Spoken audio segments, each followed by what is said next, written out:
Welcome back, everybody, to the deep dive.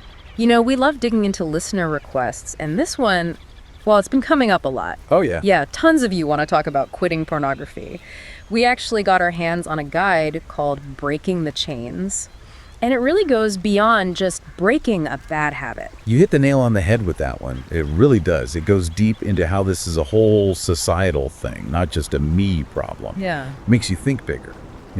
For sure. And the fact that the author's been through it themselves, well, that gives it this whole other level of realness, right? Absolutely. It's not just theory, it's lived experience. Before we get into their story, though, let's set the stage. Breaking the chains, it's not about some magic overnight fix, right? This is a journey, a process. Totally. And that's one of the things I appreciate about this guide. It's realistic. It says, hey, there are going to be bumps, you might stumble, but that's okay. It's about keeping at it, being kind to yourself, not beating yourself up over slip-ups. I like that. And the author doesn't sugarcoat the problem either. There's this line that just hits you. Pornography is like a drug that's readily available to anyone with an internet connection. Powerful, right? Wow. Yeah, it really drives home how accessible it is. It's not hidden anymore. It's everywhere, just a click away, which makes the challenge even greater. And the guide goes beyond just saying, stop doing this. It asks why. Why are you turning to this in the first place? Is it low self-esteem, lack of purpose? It goes deep. Exactly. It's getting to the root of things. And there's this quote I love. The wound is the place where the light enters you. It's saying that by facing those tough emotions, those painful parts of ourselves, that's where the real healing can happen. I love that, turning suffering into a chance to grow. It's not about ignoring the hard stuff. It's about using it to make a change. But how do we actually do that? How do we make that change? What does the guide suggest? Well, it lays out these 5 practical steps, right? And the first one is all about figuring out your triggers. What are the situations, the emotions, maybe even times a day that make you more likely to turn to porn? Like being a detective in your own life. Find the weak spots so you can build up some defenses. Exactly. Once you know what sets you off, you can start figuring out ways to avoid those situations or manage those feelings better. Okay, so it's about knowing yourself, your patterns, but then what? Then comes mindfulness. It's about noticing your thoughts and feelings without judgment. Just being aware of them so you can catch those triggers before they turn into actions. So it's not about pretending you don't have those urges. It's about seeing them, being present with them so you can choose a different path. You got it. And the guide is big on this. You don't have to do this alone. Building a support network is huge. Having people you can trust who won't judge you, that can make a world of difference. I bet. This topic can feel so isolating, so shameful. Having that safe space to open up, to be vulnerable, that's got to be crucial. Absolutely. Yeah. And, staying on track. The guy talks about setting realistic goals, celebrating those small wins, breaking it down into steps. It's less overwhelming that way. It's about progress, not perfection. Even a day without turning to porn, that's a win. Those small victories, they can really add up. Totally agree. And the final step. It's about staying committed to this journey, to keep learning, keep growing. This isn't a one-time fix, it's a lifelong thing. So it's always evolving, always finding new ways to support yourself, new things to learn. It's pretty inspiring, honestly. It really is.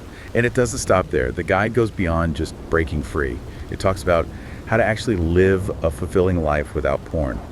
And that's where things get really interesting, I think. Okay, hold on. Before we get there, I'm really curious about the author's own story. Sounds like that's a big part of what makes this guide so powerful. You're so right. Their story is like the backbone of this whole guide. And they don't shy away from the hard parts, the emotions. It's got to be raw, right? Like anyone who struggled with this, they're reading that and thinking, yeah, they get it. It's that shared experience. And the author talks about how porn, for them, it became this way to cope. Life's stressful, you're feeling anxious, and bam, there's this escape.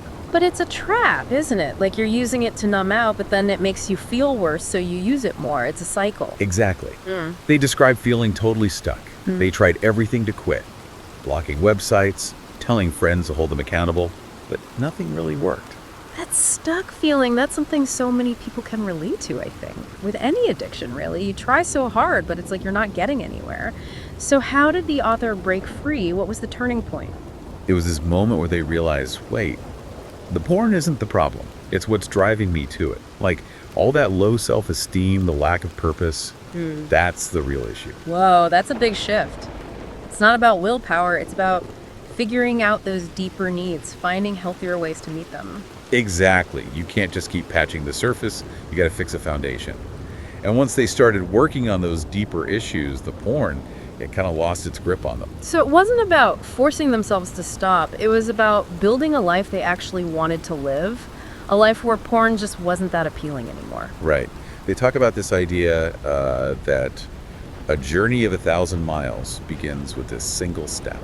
I love that. It makes it feel less overwhelming, right? Like, okay, just one step at a time. And they talk about honoring the struggle.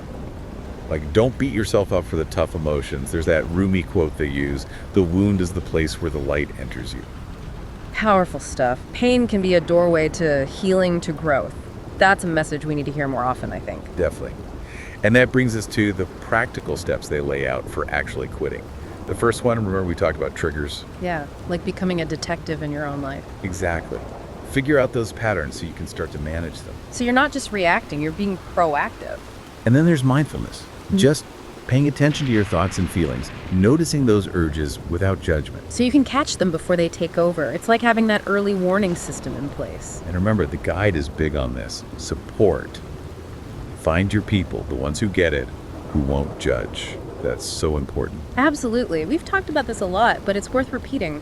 Connection, having that safe space to be vulnerable, it's huge. It really is. And then, setting realistic goals. Celebrate those small wins. Don't try to do it all at once. Small steps, baby steps. Each day, each hour even, without giving in, that's a victory. And the last step, staying committed, keep learning, keep growing. It's a journey, right? It's a lifelong thing. And breaking the chains, it doesn't stop at breaking free. It goes into this whole other section about maintaining that porn-free life for the long haul. That's where things get really practical, I think. You're right. It's not just about stopping, it's about what comes next. Building a life so fulfilling that porn just fades away. Okay, I'm ready for this. What are some of those strategies? What does the guide suggest for staying on track? Okay, so we've covered a lot of ground, the journey, the struggles, breaking free. But what about after you've broken those chains? How do you build a life where porn just doesn't have that pull anymore? That's the million-dollar question, right? And the guide is all about answering that. It's not just about stopping. It's about creating a life so full, so vibrant, that porn loses its appeal. And the first step, well, it might sound obvious, but it's crucial. Avoid those triggers. Makes sense. If you know certain websites, certain situations even, are going to set you off, why keep putting yourself in that position? Exactly. Be mindful of your environment, online and offline. Think about it. What are you feeding your mind? What websites are you visiting? Who are you following on social media? Are those influences helping you or hurting you? It's like being the curator of your own mental space, right? You wouldn't let someone into your home who kept offering you junk food, so why let those temptations hang out in your phone? Love that analogy. And it's not just about avoiding the bad stuff, it's about filling your life with the good stuff. The guide talks a lot about finding healthy ways to cope with stress and emotions. Because let's face it, life's gonna happen. You're gonna have stressful days at work, relationship drama, sometimes you're just bored. That's when those old urges can creep back in. Exactly. So instead of turning to porn as that quick fix, build yourself a toolbox of healthy coping skills. Exercise, meditation, spending time in nature, whatever works for you. Find things that nourish your mind and body. So it's like, hey brain, I know you're looking for a dopamine hit, but let's get it from somewhere that's actually gonna make us feel good. You got it. And this is where that support network comes in again. They're not just there for the breaking free part, they're there for the long haul. They're your cheerleaders, your accountability partners, your safe space to be real. I love that. It's about having people who not only catch you when you fall, but celebrate all those wins along the way, big and small. Speaking of celebrating, the guide reminds you to acknowledge your progress, even the little things. Every day, every hour even, that you choose a healthy coping mechanism over that old habit, that's a win. Celebrate it. It's like training your brain to focus on the positive, to see how far you've come. Because let's be honest, slip-ups happen. It's part of the process. Totally. And the guide, it doesn't shy away from that. It actually reframes relapse not as failure, but as a learning opportunity. Ask yourself, what triggered it? What could you do differently next time? It's like turning a mistake into valuable data. You're not beating yourself up, you're using that experience to get stronger. Exactly. And that brings us to one of the most powerful parts of this guide, Forgiveness. Oh, yeah, that's huge. With all the shame and guilt that can come with this topic, forgiveness feels like a key part of healing. For sure. The guide is very clear about this.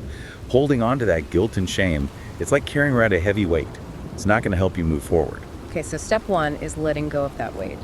But how do you do that? Where do you even begin? It starts with taking responsibility, not blaming yourself, but just owning your actions and the impact they've had on yourself and maybe on others. Okay, so owning your mistakes is the first step.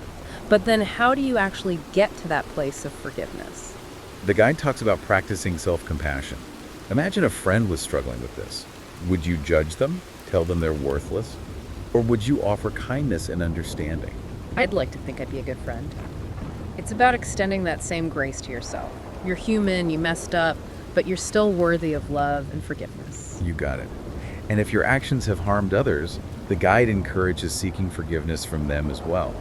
Maybe it's making amends, apologizing, or just acknowledging the pain you caused. That takes courage, but it's a crucial step in repairing those relationships and moving forward. And then there's the forgiveness that comes from a higher power. The guide is really specific about this for Muslims, emphasizing that seeking Allah's forgiveness is essential. It talks about repentance, sincere prayer, turning to Allah for strength and guidance. It's this beautiful reminder that even when we feel alone, there's always a source of love and support there. And it doesn't stop there. The guide gets into specific actions for Muslims. Things like lowering your gaze, meaning actively avoiding those visual triggers. So it's about being proactive, creating an environment that supports your goals. It's about making conscious choices about what you're letting into your mind. And it emphasizes staying away from non-mahram, which means maintaining appropriate boundaries with members of the opposite gender who are not permissible to interact with intimately. It's another way of creating that safe space for healing. The guide also talks about surrounding yourself with positive influences. That might mean unfriending people who encourage pornography or leaving online communities that don't align with your values. It's about curating your social circle, both online and offline. Are the people you're spending time with lifting you up or pulling you down? It's easy to underestimate the impact of our environment, but the guide really drives home the point that the people we're around and the content we consume, it all shapes our choices. Absolutely. And for Muslims, the guide offers specific prayers and actions to seek Allah's forgiveness and guidance in quitting pornography. It acknowledges that spiritual dimension, offering a way to connect with faith on this journey. It beautifully ties together the practical steps with this deeper spiritual practice, showing how true healing comes from addressing all aspects of ourselves, the physical, the emotional, and the spiritual. Exactly. And the guide doesn't just focus on breaking free, it also talks about how to live a fulfilling life without porn. Right. It's not about taking something away, it's about filling that space with things that actually matter.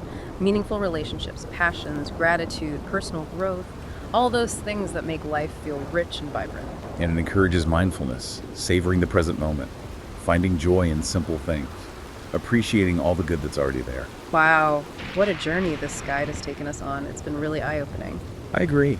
And I think it's important to remember, this guide, it's just a starting point. The real work happens when you take these principles and apply them to your own life. And remember, you're not alone in this. There are people who understand, who care, and who want to support you. The guide makes it clear. Seeking help, whether from friends, family, therapists, support groups, it's a sign of strength, not weakness. It's about recognizing that we all need a little help sometimes. There's no shame in reaching out. So as we wrap up this deep dive, keep this in mind. Progress over perfection. Every step you take towards a healthier, more fulfilling life is worth celebrating. And as you move forward, remember that final thought from the guide. Picture a life without pornography. What does that look like for you? What would you be doing? Who would you be spending your time with? Hold on to that vision. You have the power to create a life that truly reflects your values, a life you can be proud of. Thanks for joining us on this deep dive. We hope you found it helpful.